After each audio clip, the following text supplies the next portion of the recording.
আজকের এই ভিডিওতে আমরা বলবো যে মৃত্যুর পর আত্মা কোথায় যায় এবং তার সাথে ঠিক কি কি ঘটনা ঘটে সেই সম্পর্কে একটি বিস্ময়কর ঘটনা, যা শুনে মন ছুঁয়ে যাবে ইনশাআল্লাহ। তাই ভিডিওটি একবারে শেষ পর্যন্ত দেখবেন। একদিন নবী করিম রাসূল সাল্লাল্লাহু আলাইহি সাল্লামের একজন সাহাবী মারা গেলেন।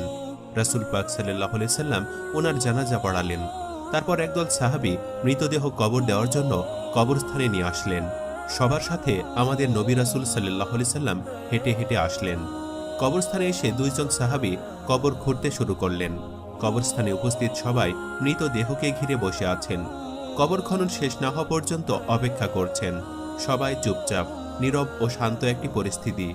নবীজি গভীর মনোযোগ দিয়ে কবর খোঁড়া দেখছিলেন। একটু পর তিনি সবার দিকে তাকিয়ে জিজ্ঞেস করলেন, তোমরা কি জানো মানুষ মারা যাওয়ার পর তার আত্মার কি হয়? সবাই খুব আগ্রহ নিয়ে নবীজি সাল্লাল্লাহু আলাইহি ওয়াসাল্লামকে বললেন, ইয়া রাসূলুল্লাহ,